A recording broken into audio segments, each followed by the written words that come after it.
तो दोस्तों, आज की कहानी एक ऐसे लड़की के ऊपर आधारित है जो अपने स्टेप ब्रदर से बहुत लंबे टाइम बाद मिलने के लिए जाती है और उसको वहां पर कुछ अच्छा लग जाता है, जिसकी वजह से वह कुछ टाइम के लिए वहीं पर रुक जाती है। अब आप तो जान ही चुके होंगे कि आखिर वह किस लिए रुकी है, तो कहानी को एंजॉय करने के लिए बने रहे। तो कहानी की शुरुआत होते मैटी नाम के एक लड़के को दिखाया जाता है जो एक रेस्टोरेंट में बैठा होता है और वहां पर उसका डैड उसे अपने साथ चलने के लिए कह रहा होता है, क्योंकि मैटी अपने मॉम के साथ रहता है, क्योंकि बहुत टाइम पहले उसके डैड ने उसकी मॉम को छोड़ दिया था और अब की किसी और औरत के साथ लेव रिलेशनशिप में थे। लेकिन अब थोड़े ही दिनों पहले मंटी के मॉम की डेथ हो गई थी, तो उसके डैड उसे अपने साथ रहने के लिए बोल रहे होते हैं। लेकिन यहाँ पर मोंटी मना कर देता है।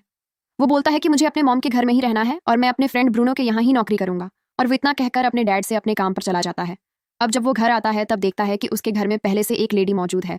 उसके पूछने पर वो उसे बताते हैं कि वो उसके स्टेप मॉम की असिस्टेंट है और वो यहाँ पर सामान को शिफ्ट करने के लिए आई है, क्योंकि उसकी स्टेप सिस्टर ब्लेंडा यहाँ पर रहने के लिए आ रही है। अब मोंटी को यह सब कुछ अच्छा नहीं लगता, जिसके बाद वह फौरन अपने डैड को फोन लगाता है।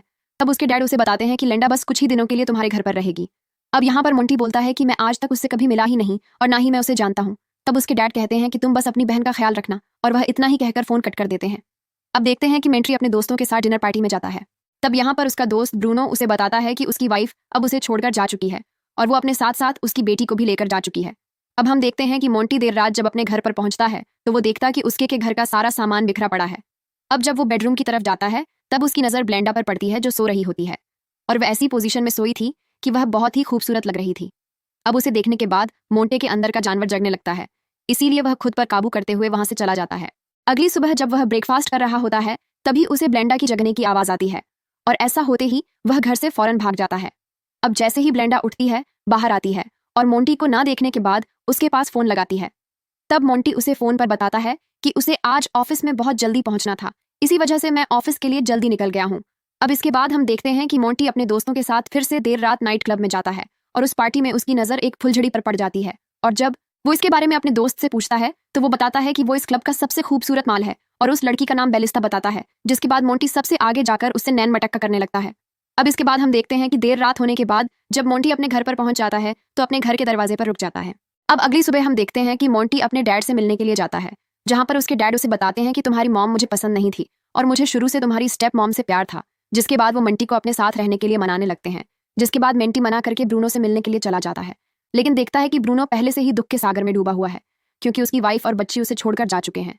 अब फिर से रात हो जाती है, लेकिन मोंटी घर पर नहीं जाता। तभी अचानक से उसे पास लेंडा का फोन आता है और उसे बताते हैं कि वह एक मुसीबत में है और उसे फौरन घर पर बुलाती है। अब मोंटी के घर आने के बाद जब वह पूछता है तो वह उसे बताती है कि घर की वॉशिंग मशीन खराब हो गई है, जिसकी वजह से पूरे घर में पानी फैल गया है। अब ये दोनों एक दूसरे के साथ पूरे घर की सफाई करते हैं और एक दूसरे से बातें भी करने लगते हैं। अब बेलिंडा मोंटी से बोलती है, कल हम दोनों को साथ में डैडी के साथ डिनर पर जाना है, जिस पर मेंडी उसे मना कर देता है। जिसके बाद ये दोनों साथ में बैठकर देर रात तक टीवी देखते हैं और इस दौरान बेलिंडा मोंटी को बहुत कुछ अपने बारे में बताती है। लेकिन रात होने के बाद मोंटी को नींद नहीं आती, जिसकी वजह से वह बेलिंडा के पास सोने के लिए चला जाता है, और जब वह लेंडा को देखता है तो उसकी आंखें फट जाती हैं, क्योंकि लेंडा बिना कपड़ों के सो रही थी। अब अगली सुबह हम देखते हैं लेंडा की फ्रेंड सोफिया उससे मिलने के लिए उसके घर पर आती है। तभी मोंटी को ऑफिस से कॉल आता है और वो ऑफिस के लिए निकल जाता है, लेकिन सीटी पर उसे डम यानो मिल जाता है और वो उसे बोलता है कि मैं ब्लाडा से मिलने के लिए आया हूँ, जिस पर मोंटी उसे मना करके बोलता है कि तुम बाद में मिल लेना। लेकिन उसकी बात ना मानते हुए भागते हुए उसके घर में चला जाता है, तो इसकी वजह से मोंटी भी अब ऑफिस जाने के बजाय घर में वापस आ जाता है। अब यहाँ पर डेम यानो और मेलिंडा को साथ में बात करता हुआ देख मोंटी जल जाता है, जिसके बाद वो फौरन ब्लेंडा से बोलता है कि चलो अब जल्दी से तैयार हो जाओ, क्योंकि हमें डैड के साथ डिनर पर जाना है। लेकिन इस बार ब्लेंडा उसे मना कर देती है, तो उसे अकेले ही जाना पड़ता है। अब डिनर करने की जगह पर पहुंचने के बाद मोंटी देखता है कि उसके सामने बस उसकी स्टेप मदर है, इसके अलावा वहां पर कोई नहीं आया।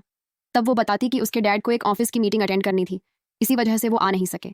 अब इसके बाद वो बातों ही बातों में मोंटी को बताती कि तुम्हें अब मुझे ही अपनी मॉम मान लेना चाहिए और अब तुम हमारे घर पर रहने के लिए आ जाओ। लेकिन यहाँ पर मोंटी बताता है कि वह अभी भी अपने डैड से नाराज है, क्योंकि वो उसे और उसकी मॉम को अकेला छोड़कर चले गए थे।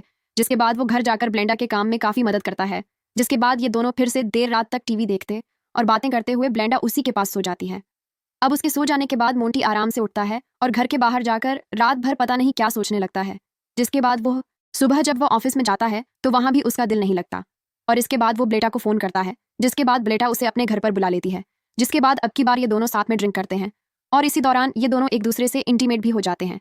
अब अगली सुबह होते ही लेस्टा उसे जाने के लिए कहती है, क्योंकि उसकी डिमांड पूरी हो चुकी थी।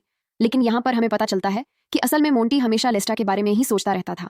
अब जब रात को वह घर आता है तो देखता है कि लिंडा उसका इंतजार कर रही थी, जिसके बाद यहाँ पर ये दोनों एक दूसरे के सामने खड़े होकर बातों से स्टार्ट करके काम तक लेकर जाते हैं और फिर भरपूर रोमांस करते हैं, जिसके बाद पूरी रात ये दोनों एक दूसरे के साथ ही रहते हैं।